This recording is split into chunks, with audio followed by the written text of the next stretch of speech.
Get ready for the Tech Zone. Wednesdays, 3 p.m. Pacific Time Zone. Add the app to your cell phone. Paul Amadeus Lane Zone. With informative interviews and breakthroughs with CEOs and gurus and who's and reviews. Count on Paul to bring y'all the news. Yeah, he done paid dues and never snoozed, refused to lose and stayed humble and still played by the rules. On the scene since 16, Pop's been Paul's gasoline. Spiritual house have to stay clean. Put the kingdom first, y'all know the routine. In the world, the sun clean disaster, it's the vaccine, so quarantine, or relive the emphysema epidemic of 1918. Hello and welcome to the Tech Zone. It's me, Paul Amadeus Lane. We welcome you who are tuning in on ABC News Radio affiliate, KMET AM and FM, and those who are watching on Roku and Fire TV via the Entertainment Zone app. That's my other show, but the Tech Zone app as well. So both apps we want you to download so you can watch the shows. I always do that. So sometimes you may hear me say Entertainment Zone on the Tech Zone and vice versa, Tech Zone, Entertainment Zone. So I get mixed up like that sometimes. But we have a fantastic show. Oh, we can't forget about our listeners out there on the podcast platforms out there on iHeart, Spotify, Apple Music, Apple Podcasts, Amazon Music, all the different platforms. So we appreciate having you on and joining us. We really do. On our show today, we're going to be joined by an awesome individual who has used technology to teach us a lot about aquatic life. It is such an honor for me to have my next guest on with me. And this man right here has been using technology to share his love of fish and educating us in the world. You know him as the Hawaiian fish keeper, Mel Marasco. Brother Mel, what is up, bro? How are you? Aloha, brother Paul, man. I really appreciate it. It's an honor to be on the show, man. I was shocked when you contacted me. I was like, really? Let's do it, man. I'm down. Oh, yeah, man, because what happened was, I was researching when I was redoing my koi pond, and I was looking at, different koi dealers, especially here locally in California.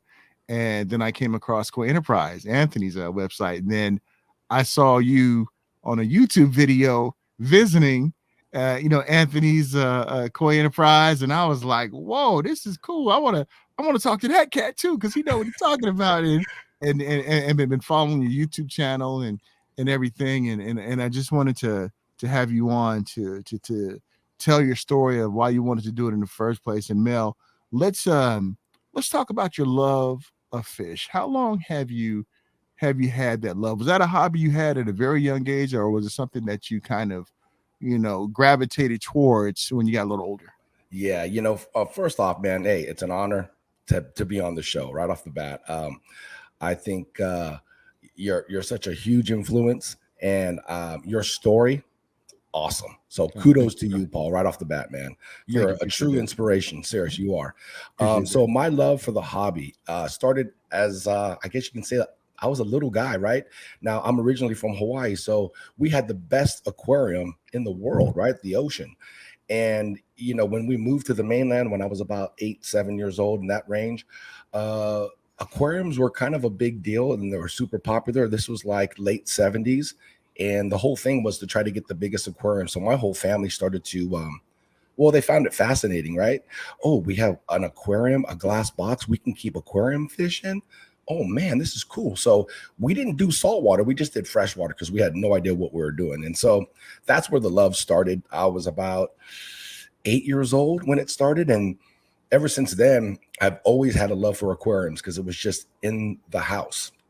And then I would say it got really serious when I hit like right around 20 years old.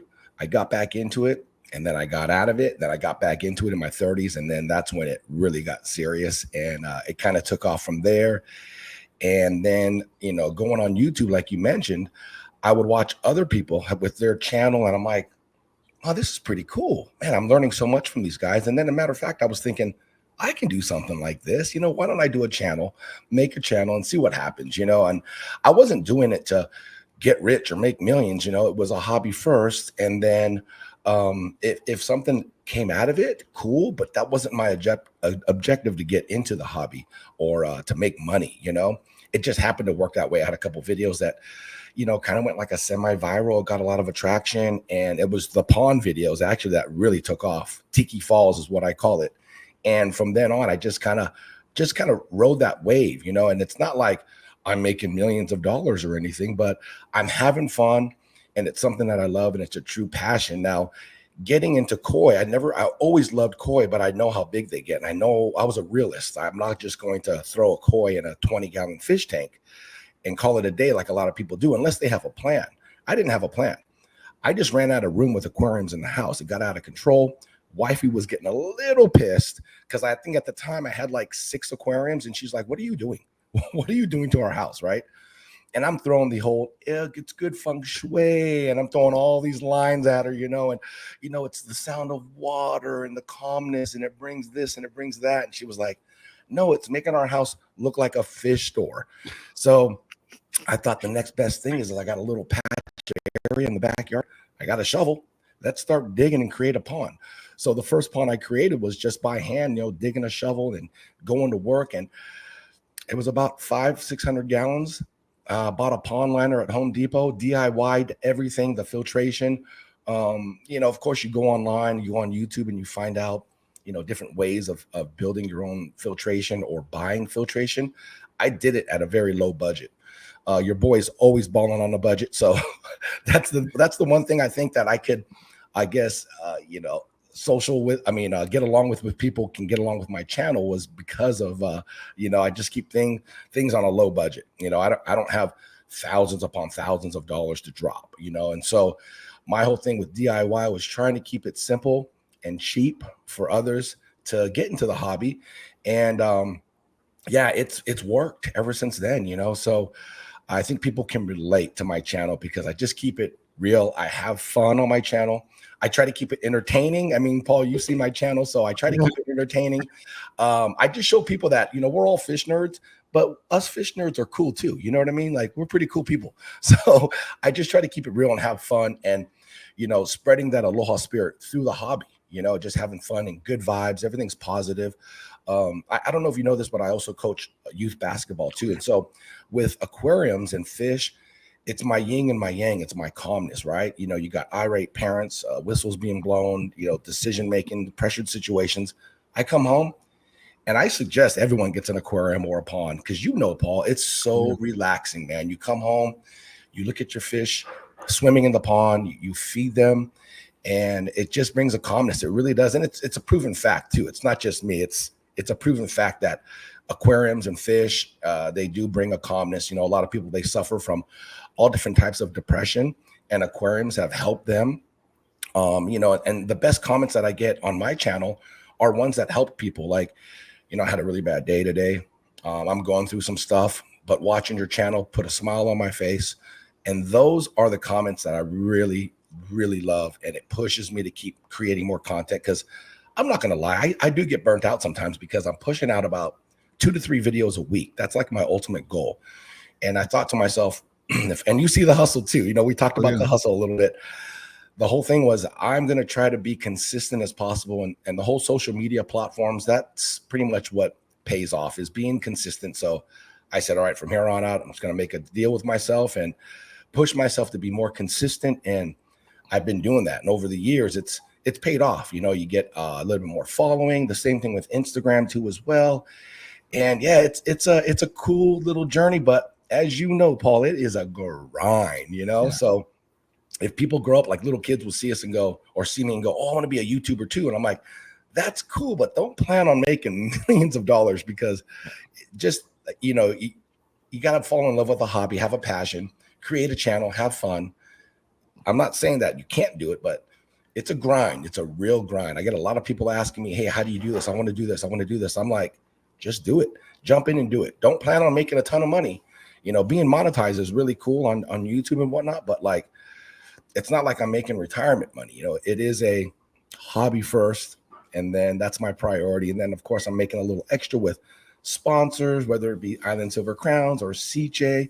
These guys, they take good care of me to help make more content for everybody out there. And, having that relationship with Anthony too over at Koi Enterprise helps out a lot. And like I said, I wish I could take credit for everything that I've learned, but man, Anthony is the one he's like, the dungeon master of koi, the koi master, as we would call him, Paul.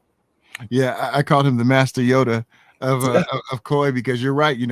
I'll hit up Anthony with an email or with an IG message. Hey, Anthony, with this, and Anthony will get back to you. And that's one of the things that I really appreciate, Anthony, and you, how accessible you are to the community, because I thought I knew a lot about koi. I just knew I loved them, but then the different names of them. And that's one thing that I've learned from Anthony and also from you, the different names by going on the koi auction that we all go on Thursday nights. We find out the different names of them.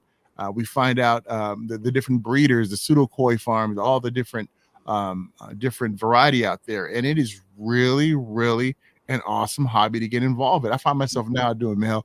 I watch all your videos, but then I'll search koi farms in Japan. I'll do the virtual tour of all the different tours out there of the Japan farms out there for koi, and Amazing. it's awesome. And that's one thing I like about you too, Mel. Hey, I love it. Balling on a budget. That's you and I are on the same page, because when it comes to us getting fish, you and I are on the same page with how much you want to spend, because we're not the huge success stories out there with the YouTube having all the money and things like that. So we gotta make our stretch a little bit. But you're right, Mel. And that's one thing, the practical suggestions that you show is awesome. And what I like about your channel too, you even talk about maybe some of the challenges that you've had in the pond. You talk about losing fish. You just talk about in just the realness of it. And think about it, Mel. If we never had technology like this, like YouTube, like social media, and all these different things, you and I probably would have never ever met.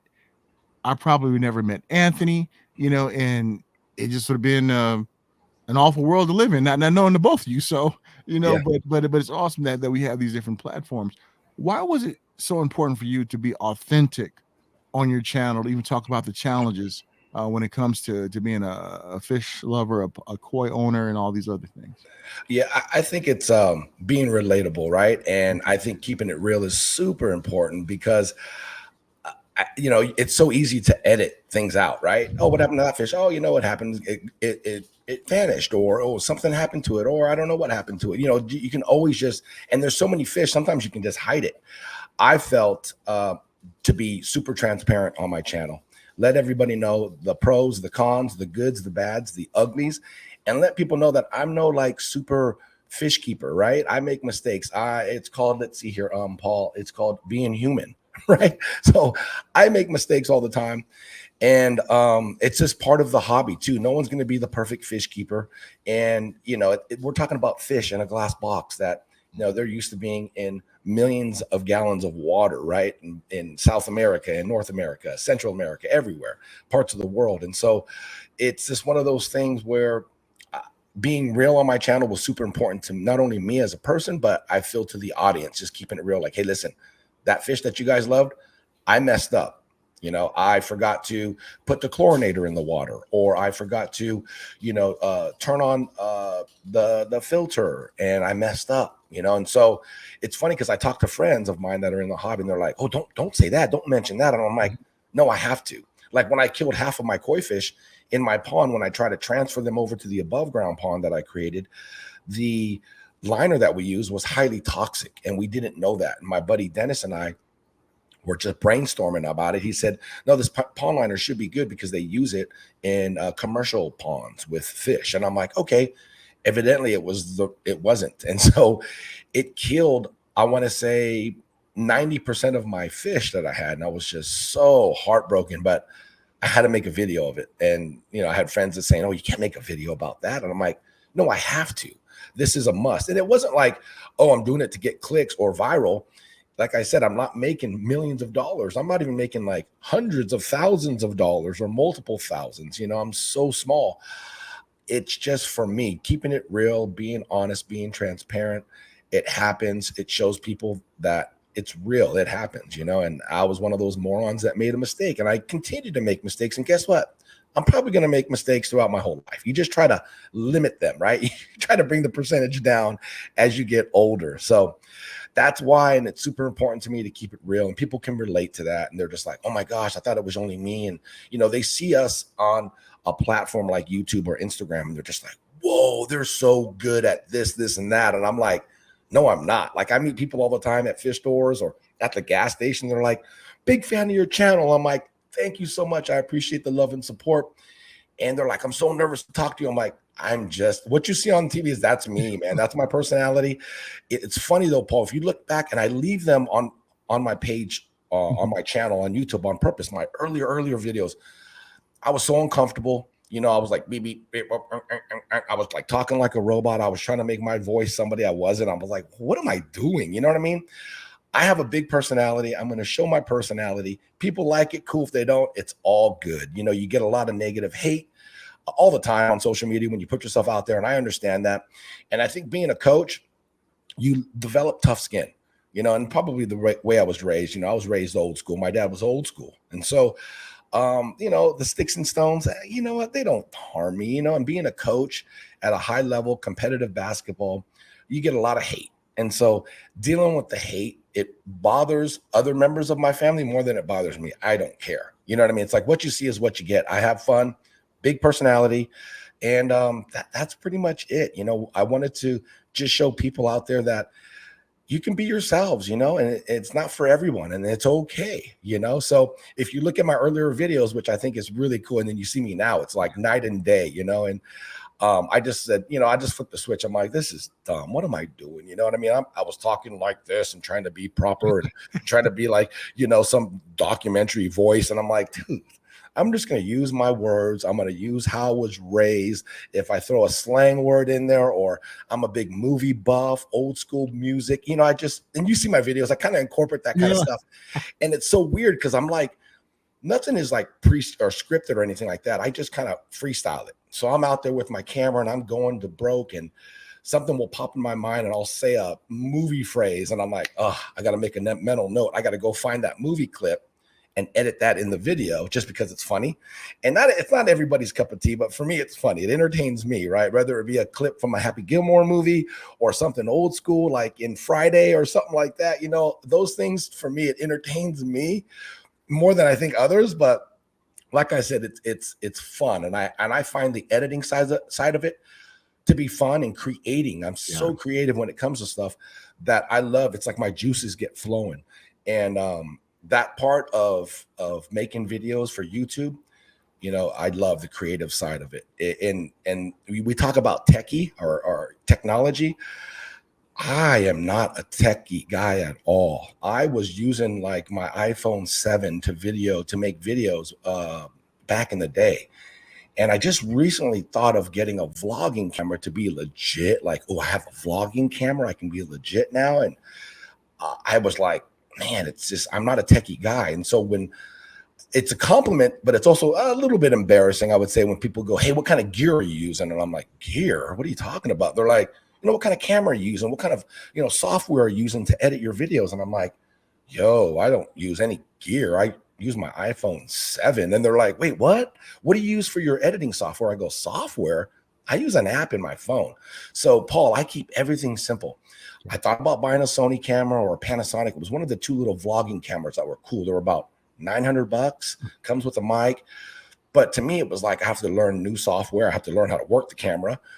And I don't want to fix something that's really not broke. Absolutely. So what I did was just upgrade my 7, which I had forever. And I just recently got like the 13 Pro Max, which is night and day with video and audio. Oh, yeah. All I did was upgrade my audio to a Rode mic that, you just kind of buy the little conversion, little inputs to connect it to the phone. And I just have a Gorilla Grip, like tripod thing that I roll around with. And it's just my phone. And so when people think they have to buy all this expensive gear to be a quote unquote YouTuber, you don't have to. Like you talked about the technology, right? And the reason why I don't want to use like a new software is I've had this app for over 10 years. I got it, probably like $3.99 back in the day on Apple. And I had it to edit my son's videos for sports, to make these little mixtape highlight reels. And so I got to learn the software of that app through doing his mixtape videos. And so when it came to doing YouTube, there's a lot of things that I can't do that a lot of YouTubers can do, like editing wise. I'm like, that's pretty cool, but I don't have that. So I'll try to, make a broke version of that. So you got to fake it till you make it. You know what I mean, Paul? So, I just been using my iPhone 7 and the app that I've had forever. A lot of people ask me, I let them know, I'm honest. I'm like, oh, there's no secret. I use my iPhone and the app I use is Video Shop. I just let them know, here it is, go download it. I think it's like $10 now, but I've had it forever, and I just slowly learned how to use all the little, specs in it. And I'm like, oh, this is pretty cool. Oh, that's how you transition. Oh, that's how you do this. Oh, that's how you do that. So like what you see on my videos on YouTube, even on Instagram, it's all done with my iPhone 13. That's it. See, and that shows you how far technology has come, because, when I was an ROP, when I was in high school, for radio and television production, we had like the 3/4 inch tape, VCR, we had, all this analog stuff, and to see now that you can have all the stuff on your phone and do it well, it kind of reminds me of a conversation I had with the comedian Sinbad. We were at CES one year, it might have been 3 or 4 years ago, and Sinbad, he said something. He said, as long as your audio sound good, he said your video could be grainy, it could be all people know if they hear it, can they hear what you're saying? And that kind of helped me out too, because some of like my older stuff, Mel, I was like, man, I thought about taking it off my page, my YouTube page, but then I said, no, I want to leave it on it so people can see the growth, that I've done over the years and some of the things. But yeah, it's amazing. Like sometimes, like when I'm on press lines, I'll have my iPhone 12 Max. I'll do interviews right there, and you'll see all these other journalists and everything have their little iPhones and everything. And I'm like, why would I take my big 4K camera around when I can just have an iPhone and get some good shots too? The shots are awesome. Yeah, it's everything's mobile now, right? Yeah. And that's another thing too. It's like I'm so on the go, being in local fish stores, doing Instagram reels. So I need something mobile, and I can't pull out my phone and then pull out a camera and then pull it. It's just too much stuff to carry. And let's not forget that you just light flexed on everybody, all right, Paul, with the Sinbad take, all right? Nice flex, man. I like that. I'm sorry, bro. I like, humble brag, with Sinbad, and Sinbad said to make sure your audio's straight. I was like, whoa, Sinbad! Oh, sorry. That was a nice light flex. I like how you kind of transitioned into it. It just slipped out, bro. I'm sorry. But yeah, it's absolutely true though. It's the coolest thing, technology nowadays. And so I'm so mobile, on the go. Shuttling I have 3 sons, and they all play basketball. So like, either I'm coaching or I'm not. In between practices or training sessions, I'm editing on my phone. So it works for me. It may not work for everyone else. I'm just not a techie savvy guy. I was asking you questions on, how to just hook up today with our, I was like, I was a little nervous. I'm like, do I have the right stuff? I don't know if it's updated. I'm not too good at this techie stuff, but you throw some headphones on, you throw a mic in front of you, you look legit. Like, it falls back into that category. Got to fake it till you make it, baby. I can't tell you how much that has helped me out in my career and things that I've been involved with. If somebody asks me a question, can you do it? Yes, I can. And I'm gonna look on YouTube and how to do it. And then when I'm in front of you, I'm acting like I know what I'm doing. That's what I'm doing. So yeah, it's funny because people will ask me a ton of aquarium questions. I don't know them all, and I'm like, all you have to do is just go on YouTube. So instead of saying, hey, just go on YouTube, and I could be a jerk like that and say, hey, just go to YouTube and type it in, I'll actually search it on YouTube for them. And I'm like, hey, this is what you need to do. They're like, oh my gosh, you're a genius. I'm like, no, I'm not. I'm just using all these platforms to help you out, what you could do. And I don't say that. I just go here, or I'll send them a link. I say, hey, this is what you do. This is where I got it from. And I'll send them the link. So that person gets credit for it. Or if they want to watch something from them, that's cool. But it's so easy. Like you said, YouTube. I mean, I don't know how to change oil on a car. Let me YouTube it. It shows you everything. It's like, I forget that there's YouTube there, like, let me throw up these curtains. How do I throw up curtains into a drywall? They have it for everything, so YouTube is super important. I think a lot of people are kind of steering away from regular TV, and everyone's streaming things now. I mean, hell, Paul, we don't even have regular TV here. Everything's just from like either Apple TV or a streaming box or something, that we just pay a monthly fee on. Like, the ESPNs or whatever it may be. It's just, it's different now. And I'm so old school. I'm like, no, we need cable. We need all these channels. And, my wife was like, no, we don't. We don't watch this. We don't watch 75% of the channels that we have. And I go, but we need that. Like, I just needed it. I don't know why I needed it, but we're built that way. Right. And so transitioning from not having any TV or just like, the regular channels, it was just weird for me because I'm so old school and I'm still kind of learning. And it's sad because, I have a 7 and 8 year old and they know how to navigate through things better than I do. I'm like, wait a minute, what? Well, how'd you figure that out? Oh, it's easy, Dad. You just, and I'm like, okay, that's cool. And I try to play it off like, oh yeah, I remember that. And then I'm like, hey, what'd you do again? So technology is crazy. And so the whole thing using technology for my aquarium channel, it's a wild journey. I'm learning so much, and there's so many different platforms. And like I said, I'm not techie, so I'm not like, there's TikTok and this and that. There is TikTok. I'm not a TikTok guy. All I do is copy my stuff from Instagram and I'll throw it over at TikTok. I have a lot of friends that do TikTok. I go, yeah, I'm not doing TikTok. I'll copy and paste my video from Instagram over there. And so that's what I'll do. So like my TikTok isn't like, I'm not dancing and jumping around and doing like trending dances. That's not my thing. I like doing reels on Instagram and I like to set goals for myself, Paul, like growing my YouTube channel. Okay, I'm going to focus 2 to 3 videos. I'm going to try to get 10,000 subscribers within a time span. Boom, I did it. Okay, cool. Let's try to get 20,000 subscribers. Boom, I did it. And so like, now I'm on the next phase. Same thing with Instagram. I was like, how can I help my YouTube channel get more views and get people over there, a bigger audience? Let me focus more on my Instagram. So doing Instagram, I'm not new to it. I did have Instagram when I did my Hawaii Heat youth basketball team, and everything was about the team, the boys. I was doing things like posting things when it was their birthday, school accomplishments, because it was more than basketball to me. It was like they got straight A's. I'm like, oh, dude, I need to post that. So I would post that. I would do like Coach Mel's Play of the Week. So I use Instagram, that platform, just to promote the team. And I'm not making. If people think I'm making money on my AAU basketball program, I make zero money. I coach for free. My time is for the kids to try to make them better. I'm old school. I was raised, or I played basketball from an old school coach. So hard work, being disciplined, dedication. We're not going to be jerks on the court. We're not going to be jerks to our parents. I just want to help, I guess you can say, father or raise decent human beings. It's just, times have changed. And I see kids talk back to their parents because I'm around them all. And I'm like, whoa, wait a minute now. Hey, we don't talk like that to our mom. Hey, you can talk to your grandparents, your mom and dad, if Coach Mel's not around. But if I'm around, I don't want to hear you talk like that. You say, thank you, please. Like, I hear the boys are like demanding, where's my Gatorade at? And they're running over. I'm like, oh, hell no. I'm not going to do that. I'm going to get your butt over here. And how about you say, please, thank you. So I'll say, hey, get up off the bench and go get it. Yeah. And then they won't say thank you. And I'm like, can you say thank you to your mom and dad or your grandparents? Grandparents get it the worst, though. They really do. And then it's like, I didn't want red. I wanted blue.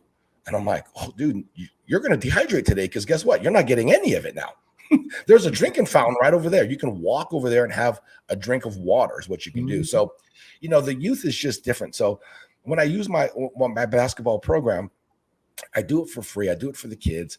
Really competitive. We're one of the best teams in the area, which is Placer County out here in Northern California. I'm based out of Sacramento. And everybody knows who we are, which is all about the boys. I rarely take pictures if we win championships. It's about the boys. I take pictures of the boys. It's them. They'll always say, Coach, you want to get in? I'm like, no. Once in a blue moon, I will, because the parents are like, Coach, just go. We just want one with you and the boys. For me, it's about them. And so I wasn't new to the whole Instagram thing. And I actually built that channel. Like, we're talking about like 2013 is when I started this journey with the Hawaii Heat basketball team. And I saw something change. So like I built that channel to about 10,000 followers on Instagram. And then it got weird to where it started becoming a business and people were promoting things. So I would get like ankle braces sent to the boys, or towels or water bottles from different companies, whether it be Max Muscle or a sporting goods place. And I would just promote them. Hey, thanks for the water bottles, so-and-so, so-and-so. And then as the followers and the views started to like, I would get over 1,000 views every time I would post something about the boys. And then I noticed the views just started dropping. And then my parents were like, hey, did you tag me in that video? I didn't get it. And I'm like, well, yeah, I did. I tagged you in it. And then I started to realize, oh, they're starting to control everything, like where the views are going, because it dropped like from over 1,000 views to like maybe 100 or 200. And then they started to apply the, hey, $5 will send it out to this amount of people. If you pay $10, we'll send it. And I was like, oh, so I got real salty about that. I go, wow, you guys are just controlling everything. So this was like in the early stage.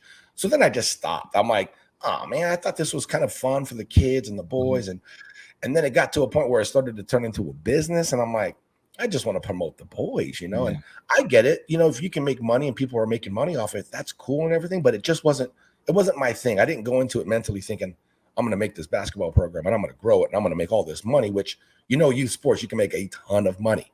And you got a lot of parents out there that will just scratch the check, and the parents will just a la carte the tournament fee.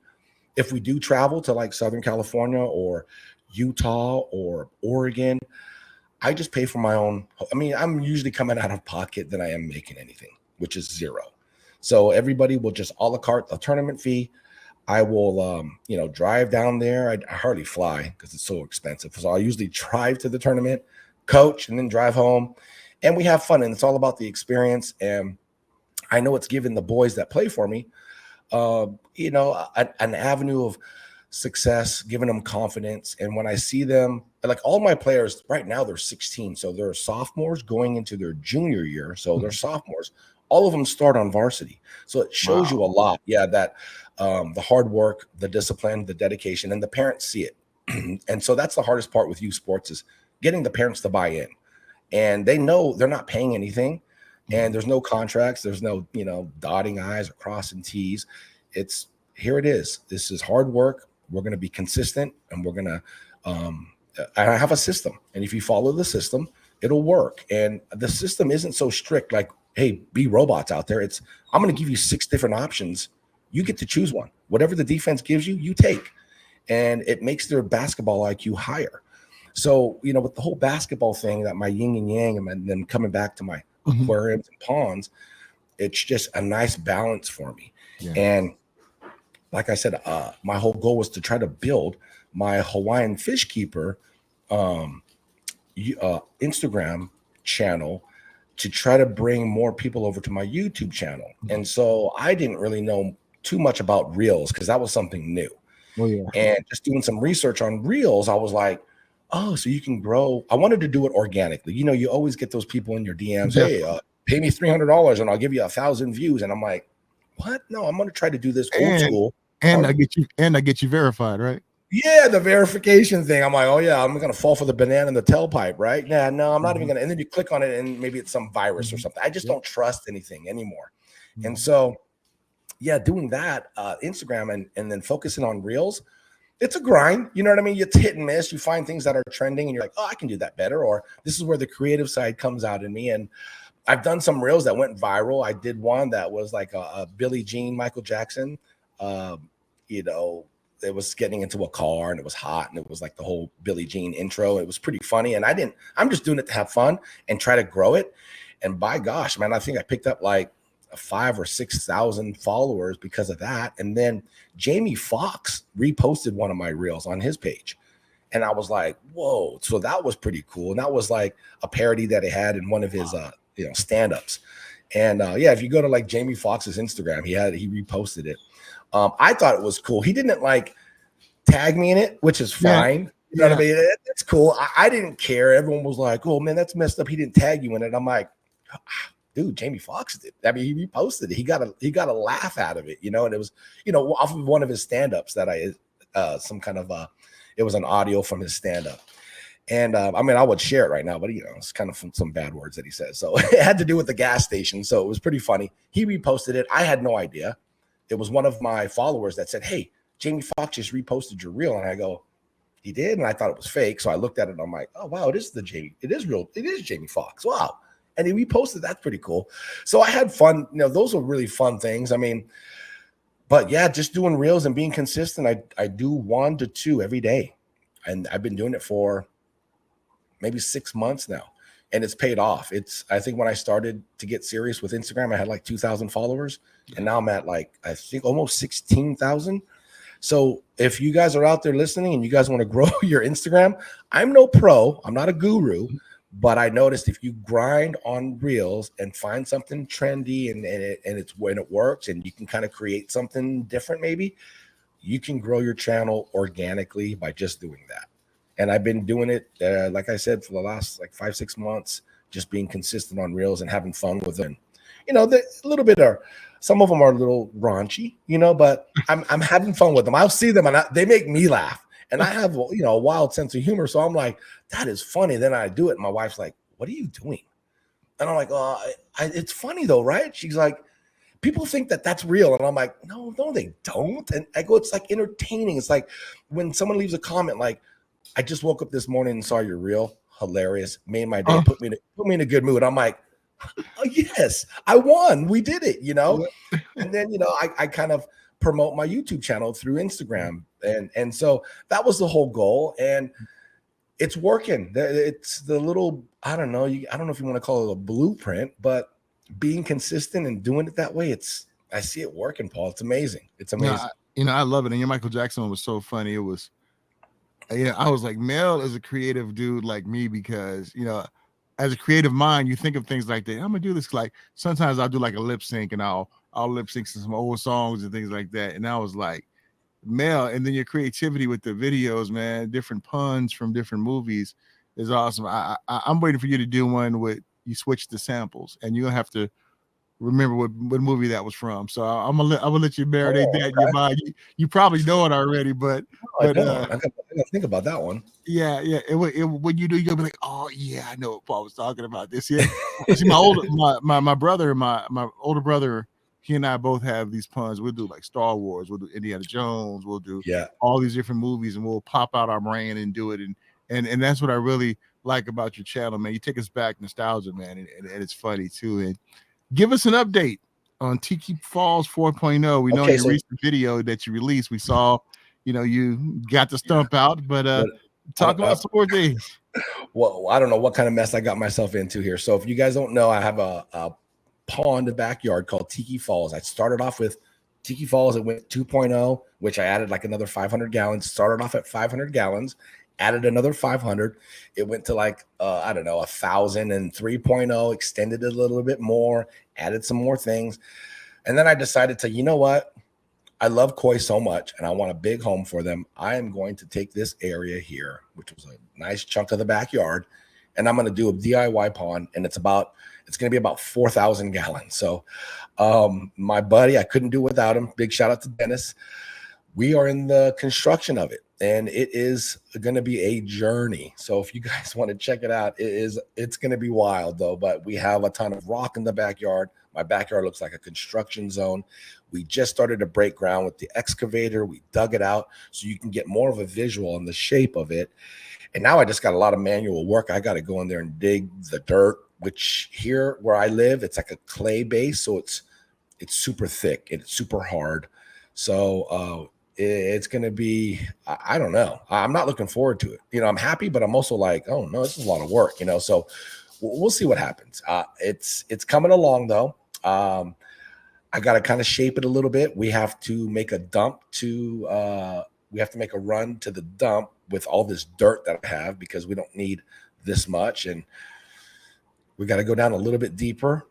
And and then, you know, we got to do the plumbing and then, you know, filtration, and it's going to be a journey, man. And for the time being, all my koi right now are in my above ground pond, which is about 400 gallons right now. But I'm doing constant water changes like every 2 days just to make sure that water quality is good, because, you know, if you guys don't know koi, they're poop machines. And so ammonia spikes and all that, I just try to keep it consistent. So every couple of days I'm swapping out a couple 100 gallons of water and keeping them healthy. Right now, as you know, you and I both know, Paul, we buy our koi a little bit smaller, not huge, so I can get away with it. But it's a matter of time where, you know, the spikes of ammonia will get high and I might lose koi. So this is actually putting me into high gear to get Tiki Falls finished. So I'm hoping it will be done by the end of the summer. Oh, nice. So man, I got a couple months maybe. But yeah, it's coming along. I just want to get it going so I can throw the fish in there. And by the way, your pond is absolutely beautiful. I'm super jealous, man. Super jealous. And yeah, it's beautiful. I love the natural look, man. And your pond builder did an excellent job. Thank you. Did an excellent job. And you're running. Go ahead. I'm sorry. No, I'll definitely let him know that. But go ahead, my friend. Yeah, you have a Helix life support on it. Yeah, so awesome, man. That's the way to go. I really haven't crossed that bridge yet on what type of filtration. I know I'm going to do like a big beaded canister type filtration. You know, talking with Anthony, of course, at Koi Enterprise. So I'm probably going to do something with him, some type of collaboration.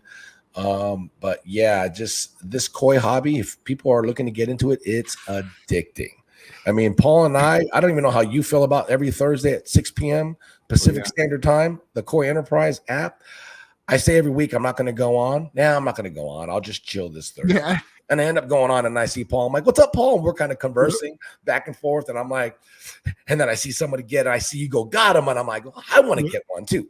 So it's like a friendly, I don't know, I guess it's kind of a friendly competition. It's like, man, he got one. I didn't want to get one, but you know, I got to get one now. So it's like it's a bad influence, man. And like we see some people drop some serious coin on that live sale, man. I'm like, we're talking thousands upon thousands of dollars, which honestly it's cheap because if you wanted to get a really nice size koi, I mean, you're talking in the thousands of dollars, multiple thousands. But the way, you know, our boy Anthony over at Koi Enterprise does it, he sells them super small, 3-4 inches. Sometimes he'll let you know if it's a 6 or 7 or sometimes 10 inches. The bigger, normally, the more expensive, but he starts off at what, $50? I mean, you can get a Japanese koi imported from Japan for $50. You can't go wrong. And then it ends up, I think, at $350 is his highest top. I've seen him go higher one time. I guess someone requested like 2-year-old koi or 3-year-old koi. Of course, the price jumps. So you got to be a serious baller to buy one of those. But yeah, it's super fun. It's super addicting. And the fish are beautiful. And then learning about them too, Paul. You know what I mean? Right now, what is your favorite koi? Let me ask you, Paul, what is your favorite koi that man, I'm gonna say what I have in my pond now, and I got to give you and Anthony props for both of it. The Benny Goy, Dragon Offspring that I have, and that Ochiba that Anthony picked out for me when I had you go out there and say, hey Mel, if you go into Koi Enterprise, hey, see if you can pick me up in Ochiba.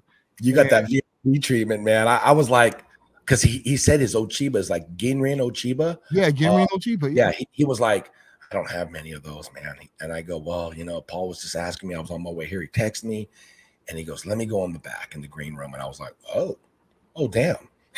Oh, Paul's getting a fish from the greenhouse. I don't say green room, the greenhouse. And I'm like, whoa. And then he came out. He's like, all right, I got this one. I'm like, no, I want that one, man. I'm like, no, man. He goes, what do you think about this one? I'm like, it's beautiful. I'm like, Paul, I had to do a video. I shot you a video. I'm like, Paul, look at this thing. It's gorgeous, man. And then, yeah, that Ochiba, man, is beautiful. Those of you guys that don't know anything about koi, there's a koi called Benny Goy. It's all red, beautiful koi. It's like a unicorn of koi. It's super expensive once they get big. And our boy Paul got one, and I was just like, man, you're so lucky, dude, because they are beautiful. That's a bucket list koi for a lot of koi hobbyists, for sure. And I think Anthony, what makes it unique is Anthony is the only breeder in the United States that managed to get like 20 of them or something. Yeah. Like they're super hard to get. And the reason why he got it was he won an auction. It was some type of highest bid thing. He won it. And I go, whoa, so that just shows you. I mean, and we're talking the United States, everybody. You know, he was the only koi dealer to get them. So for it to come from Japan all the way here to Northern California, and now, Paul's got one in Southern California, it's like, dude, you're so lucky, man. and offspring of the dragon too. That's the cool thing about it. Offspring of the dragon too. You cannot forget about that. So the Benny Goy offspring it's like, and Mel helped me out with it. And I want to talk to you in the audience. Mel helped me out with this because what I did was I shot an IG story, and I was like, Mel, what should I do? I was on the auction. It's beautiful. It's calling my name. So Mel was at Koi Enterprise. He got there. He shot me back a reply, and he's like, look, I'm gonna show you how to look in the observation bowl. So Mel had it in the observation bowl, and then while Mel has it in the observation bowl, here comes our boy Anthony, and Mel's like, I'm talking to Paul. And he said, Paul Lane. Oh, and Paul Lane said, yeah. He said he wanted to know, should he get his Benny Goy? Should he pull the trigger? Anthony looked at me in the camera and said, get it. So with Mel and Anthony, they have helped me out so much. And, and I'm so delighted because he's like chilling in the pond, man. He's like, he's in the most shallow part up there chilling and just relax. He's the chill fish. I haven't named my fish yet because I have some friends who have about 4 kids. And when I was building my pond, I told the kids, I said, when my koi come, I'll let you guys name them for me. And we haven't got the naming yet, but I'm getting real close to vetoing that, Anthony. Mel, because I might name them myself, but no, I don't want to break little kids' hearts. So I'm gonna let them. Yeah, that's cool though. That's what it's all about, though. And to go back on what you said, I don't know if we're helping you or if we're a bad influence, though, Paul. You know what I mean? I'm just saying though, like I'm gonna let you know. I'm gonna let your followers know, and everybody who's listening to this. I'm the worst person to ask if you should pull the trigger on something because I'm going to say, hell yeah, pull the trigger, Paul. Bang, bang, dude, let's go. Pull the trigger, man. I am the worst when it comes to money. That's why I don't handle the money. My wife does. I'll spend it. I'll spend it on crazy stuff. I'm that guy that I come on Instagram and I'm going through and I'm like, and I get dazzled by, one of those infomercials and I'm just like, oh, look at that little thing. That's kind of cool. I can use that. I always like to put my phone up in the rear view mirror. Let me get one of those. Let me get 2 of those, actually. One for my car, one for my wife's car. Yeah, I'll do that. And I'm buying all these trinkets. I'm buying things to put, my ladle or my spoons on the counter. I'm like, man, what am I doing? I'll buy impulse buyer so bad. And my wife's like, where did you get this? I go, I don't know. I was up late and I was on Instagram and I saw it pop up and I'm like, oh, that looks cool. So like when it comes to buying things, unless you want to buy it. And that's now, so if you come to me and go, hey, Mel, should I buy it? I know in my heart that you really want to buy it. You just want me to say, dude, you got to get it. unless it's a koi that I'm like, nah, you don't need that one. I would suggest getting this one instead of that one, Paul, because this reason. You know what I mean? Like, I'll give you a reason to get a different koi. If it's a koi that I'm like, nah, you don't want to get that one. You got to get this one, man. So I got a koi. I just recently got a koi too. The last live sale last Thursday. I'm gonna do a video on it. Which one'd you get? I'm stay tuned. It's not the key, right? No, I didn't get that. I wouldn't do that to you. I was like, damn you, I thought you got it. Now the key utsuri, if people don't know, the key utsuri that we're talking about is black and yellow. It's a black and yellow koi. It is beautiful. It's stunning. And there was one up, and Anthony doesn't have many. He has some, but they're like 2 years old and older, which goes into a different category of price, of course. But there was one on the live sale for $100. I think it was going for $100. And we all pressed buy, Paul. I was right there, right behind you, And there was another guy that bought it, and I believe it was Kenneth. I think Kenneth got it. Some guy named Kenneth, man. If you're watching this, damn you, Kenneth, because I thought you got it, Paul. I'm like, cool, Paul got it, because I saw you go, I got it. I'm like, oh, he got a key utsuri. So I was happy for you. And then you're like, oh, I don't think I got it. I think someone else got it. I'm like, no. So, but don't worry, Paul. We're gonna get a better one. Trust me. Yeah, I got you, dude. I got you. When I go there, I'm looking for me and I'm shopping for you too. You know what I mean? So I got you. You're just 7 digits away. I'm like, hey, check this out, Paul. And like, it's good to have that relationship with Anthony too, as well, to where you can just send him a text and say, hey, I want that one there. Go ahead and here's my card. Charge me. I got it. You know what I mean? So it's like, you're here too. You know what I mean? I'm your eyes and your ears when I go there, and you watch and follow me on Instagram. And I usually give an update like, hey, I'm going to Koi Enterprise today. Oh, Hana, blah, blah, blah, blah, blah. I'll send you, I'll do another story a little bit later. And you're like, dude, you're on your way. Hey, look for this, look for this. And I'm like, okay, I got you, Paul. I got you, man. So I'm in the bins, netting them and looking. And that Ochiba you got, oh man, everybody out there, the Ochiba is like a gold bronze color on a gray body. And it's a fish that gets really big. but it's a must because it's one of the most friendliest koi out of the koi species. There's 3 different types of koi that are super friendly. And if you got koi that are skittish and scared, they almost teach the other koi to not be scared. Like, hey, it's okay. Just chill. Like they are the most chillest koi. And they're the ones that eat out of your hands. You'll see on videos, you know. So to have an Ochiba, a Saragoi, or a Chagoi, those are the 3 friendliest kois. And like I said, every koi hobbyist has to have at least one of those 3. Or I know, Paul, you're going to be really cool. You're going to get all 3. You will get, I know you'll get one. So that way you can say, I have an Ochiba, I have a Chagoi, and I have a Saragoi. Now, people that don't know, the Saragoi and the Chagoi, you breed those 2 together and you get an Ochiba. So that's the whole like connection between those 3 in there. If you got an Ochiba, like Paul did, he did the right thing by getting the Ochiba first because you got the best of both worlds. You got both of those koi in one, and it looks beautiful, and it's a ginrin. I know we talk about ginrin all the time. Ginrin is the top of the koi looks like it has speckles of diamonds on it. So it really looks so nice. And I'm a sucker for ginrin koi and butterfly koi. I love butterfly with the long flowy fins. Talking with Anthony, though, he says the long flowy fin or long fin koi or butterfly koi are frowned upon when it comes to competitions because it's not a full bred, you know. So I get it, but the whole Suda thing, whenever you hear Anthony talk about, oh, it's coming from Suda Koi Farm, it's almost like I get a real itchy hand to buy it because that's where Anthony did his internship for like 6 months with the Suda family in Japan. And so that's where he learned pretty much everything, you know, all the knowledge that he has about koi. And then he was a judge. He doesn't talk about this stuff. And I talked about it in one of my YouTube videos. He was the first Mexican-American judge in a Japanese koi competition, like world champions. Yeah. And he was a judge, I think, twice. So, and he's super humble. And you kind of know him, right, Paul? You know how he is. He's just really down to earth, super humble, super fair. You know, he loves his koi fish. And he just wants to make sure that they're going to good homes. And the reason why he sells them so cheap, people are like, oh, they're probably sick. No, he takes his quarantine very serious. Like he has UC Davis, you know, the college students come down and they're known. I think UC Davis is known for their, you know, pets and agriculture, right? So they're super serious when it comes to pets. So they run tests on all of his koi when they come in from Japan, not for free. He has to pay the university to come down and do it. But he's doing something that not many other koi farms are doing here in the States, are testing, because they come with so many different diseases and whatnot, right? And they're being transported.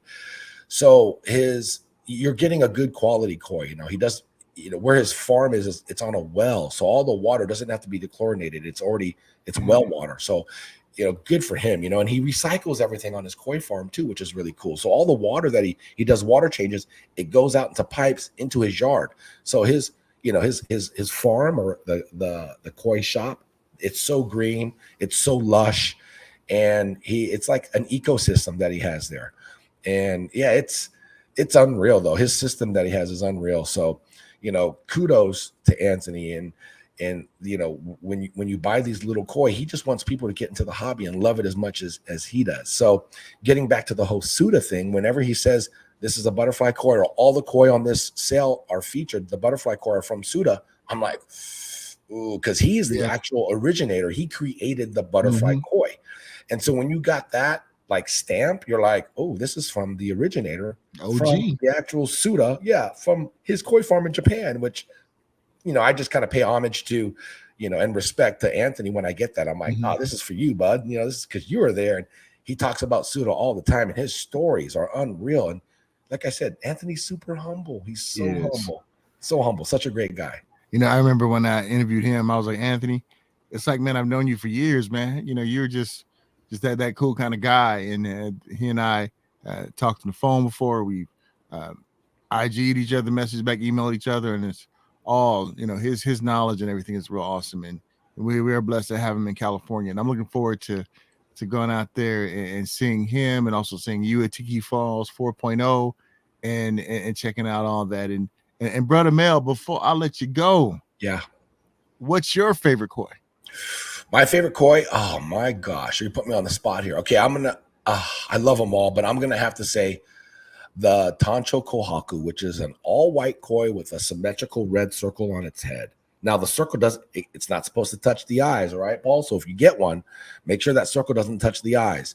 I just think the story behind that fish is awesome. It's an all-white koi, like I said, with a red circle on its head.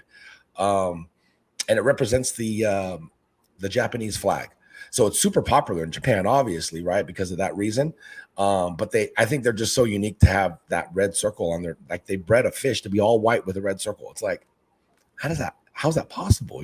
So I think that's cool. And I've always loved that koi. Matter of fact, it's the koi that's part of Koi Enterprises logo too. Now that I think about it. So it's a beautiful koi. And when there's a lot of people when that breed, or not I say a lot of people, but the breeders in Japan that are known for Tancho Kohaku, when you go to their facility, and I've seen videos of it, that's why I've never been there in Japan. Obviously, that's a bucket list thing. It's a big pond full of them. You're like, how do you even pick out they all look beautiful. They all look great. So when it comes to picking out koi, I don't know about conformation and fin and body size and like Anthony does, like all that judge stuff. He was an actual judge in a grand championship, which is just his knowledge. So he's not just a koi dealer and he knows a little bit about it because he studied, and worked under Suda. He is a judge. Like he has that credential. So it's like everything he says, I trust him. Like I wanted an Ochiba and I said, he's well, that Ochiba. No, this is Anthony. That Ochiba that you got on the live cell. I looked at it and, the fins were a little ratted up and I didn't really like it. So I'm going to get you a different Ochiba. And I'm like, and I was kind of bummed because it was a butterfly Ochiba. So I was like, oh man, that looks so cool. But he goes, trust me, it wasn't. I looked at it again because a lot of times he doesn't see what's going on, right? He has Pedro in the back, P. Diddy, grabbing Pedro, yeah, Pedro, and shout out to Pedro. And Gracie too. What's up, Gracie? Yeah, hey, girl. Yeah, Gracie. Hey, girl. And so like he looks at the coin, he sees it, and he starts to freestyle. And I love the fact that during the live sale, he teaches people too, right? Like learning about colors and variances and a little background story. So, yeah, that's that Tancho Kohaku is that's my favorite koi. And I think you need one, huh? Do you have one? No, I have a Tancho Goshiki. Oh, yeah, the Tancho Goshiki. Look at him, always flexing. He's just always flexing on everybody. No.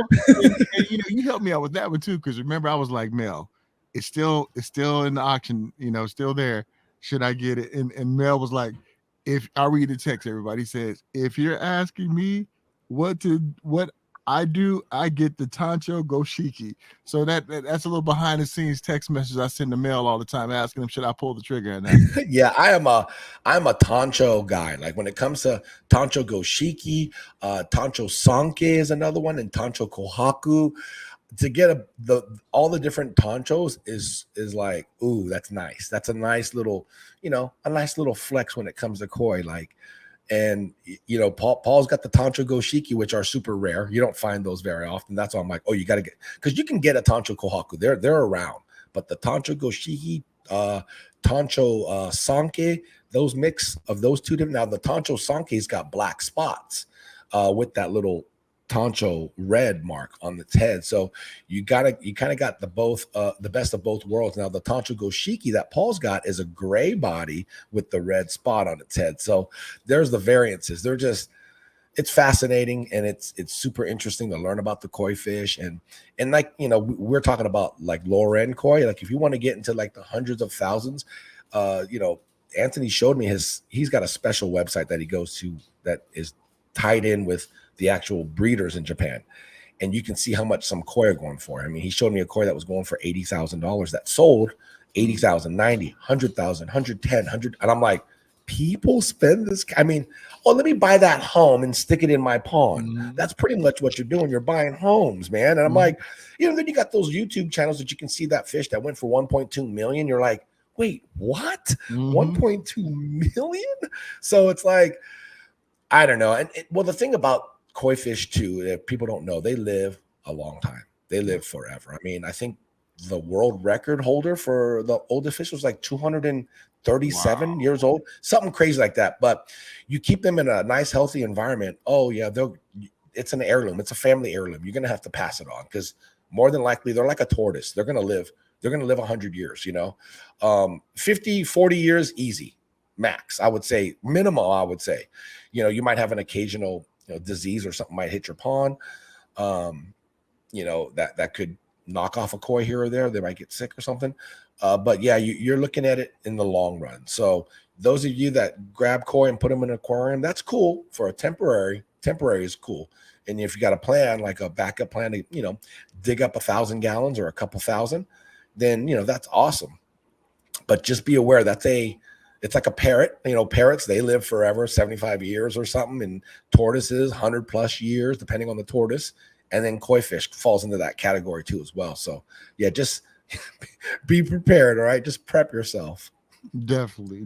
Well, Brother Mel, it's been awesome chatting with you. And why don't you let everyone know how they can follow you, how they can check out your channel? Why don't you give that out, my friend? All right. Yeah. Go check me out. Hawaiian Fish Keeper. It's spelled a little differently. It's letter H-A, then letter Y, letter N, and then Fish Keeper on Instagram. Made it simple. It's the same thing on YouTube as well. Yeah, that's pretty much it. If you guys want to have a good time and an adventure, I kind of do a vlog style on my channel when it comes to my YouTube. I go to various local fish stores, and I do, DIY projects, aquascapes. This is my peacock bass right here, Zeus. He's about 17 inches. I got him when he was 1.5 inches from a subscriber who bought him for me. Wow. And I wasn't even prepared to keep this kind of fish because they get big. So I had to do a lot of moving around. I had him in a 10 gallon, then a 20, then a 40, then a 55. And then ultimately he's in this 120 right now. I'm building right now a fish room called Tiki Lounge in the garage. So all the tanks, I have about 10 aquariums right now set up, Paul. And all of these 10 tanks will be in Tiki Lounge, which I'm converting the garage into my fish room.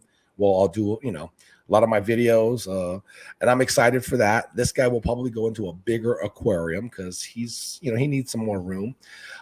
So the channel, you'll learn about Tiki Lounge, Tiki Falls.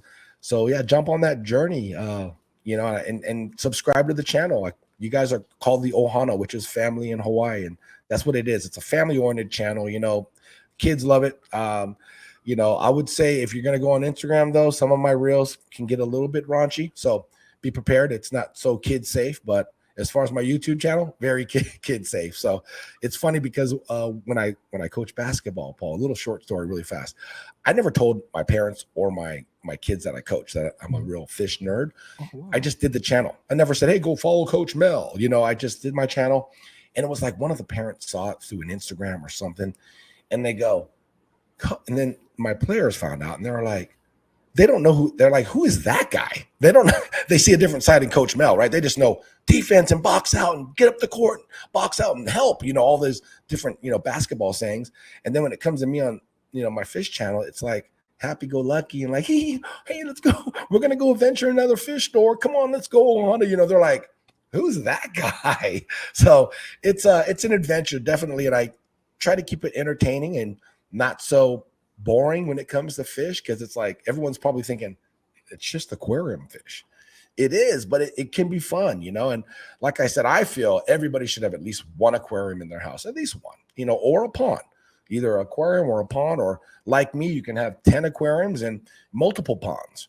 So no, I love that. I'm gonna get you in trouble with your wife right now, Mel. Yeah, so it's all good. In Tiki Lounge, how many aquariums you gonna have there?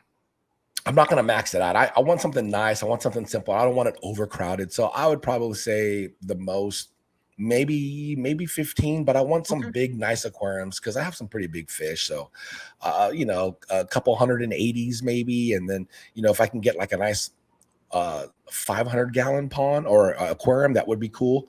So yeah, I'm just I only have so much space in the garage. So I'm trying to make it look decent. I don't want to make it look like, oh, I'm just setting up aquariums in a garage. I want to make it a lounge, maybe a little refrigerator, a little bar. We have some whiskey, we look at fish, we chat, we talk. I'll have my live streams on YouTube there. So it's kind of a thing, but Tiki Falls 4.0 is taking all my time and all my money.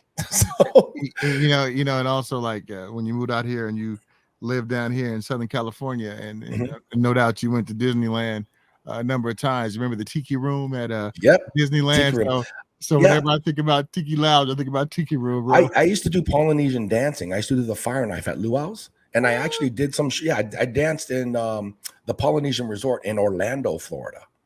So that, I've done. You know what? I'm one of those go getters, Paul. Like if something comes up, an opportunity, I'm gonna do it. And I hate to sit back and go, gosh, I wonder if I would have done that. That's what I don't want to do. So I'll just do it. If it doesn't work, it didn't work. I did it, but let's just go back home or whatever. So I lived in Florida for about 3 years dancing. I was doing Polynesian dancing with the fire knife, and that was a great experience. So like your boys dabbled in a bit of everything. I'm like a jack of all trades, master at none. But yeah, it was an experience. So like the Tiki Room, very familiar with the Tiki Room there. They actually used to have a little Polynesian show there too as well, that I knew some of the dancers and stuff. Wow. So yeah, that's funny that you brought up the Tiki Room. So like the whole Tiki Falls and Tiki Lounge, I don't know why it stuck Tiki out. I don't know why, but I'll have Tiki fixtures out there around the pond. It's kind of like what I'm going to do. So that's the whole thought process behind it. And then I thought the fish room, I got to call it something. Oh, Tiki Lounge, why not? You know, so that's where it's at. But I love it, and you got dance skills too, man. I saw the one you did with the one you were like teaching your kids how to dance, and I said, Mel got some rhythm the way you. I said, yeah, that reel with the choreography, that thing was funny. Like, I said, Mel got some rhythm. Those hip hop teachers are hilarious. Like boom, cat, boom, and 1 and 2 and boom, boom, cat. And I'm like, how do you even say that? How do you teach like that? You know, it's just funny. So that was one of my ways of making fun of them. I mean, hey, shout out to them. You know, they're doing their thing. I just no harm. Okay, don't get sensitive on me. All right, it was just all fun. It was all fun and games. No guys got poked out. All right. You know, but it showed us your dance skills, man. That you got. You can groove, man. Hey, man, I'm a choreographer. I can do a little something, you know, little peace sign, little salute and peace sign. Did you see that little move there? That was cool. so there dumb. You go. Well, hey, bro, looking forward to doing this again, and looking forward to seeing Tiki Falls 4.0 in person, and also the Tiki Lounge and all the other great things. So, man, hey, great chatting with you, brother Mel, and pleasure was all mine. Yep, pleasure was all mine, Paul. Thanks, brother. Take care. A huge shout out to the Hawaiian fish keeper, Mel Marasco. Really enjoyed chatting with you, brother Mel. And he's helped me out a lot. I mean, he's been at Koi Enterprise in Sacramento. You know, I'm here in Southern California, so we'll hit him up on IG and say, hey, Mel, let's see if they have this fish. And he got to talk about it too, but you got to follow him. He is so funny. He definitely has production value and how he uses technology to share his love of aquatic life and how we can learn a lot from it as well. Well, friends, it's time for me to get out of here. We appreciate everything that you guys have done and looking forward to chatting with you next time. But until next time, please stay healthy, stay safe, and remember, I love you guys a lot. Take care, everyone. Technology, things are ever changing, rearranging. You need someone to help you out. I know someone that can. You'll never be alone. You'll be with Paul Amadeus Lane in the tech zone.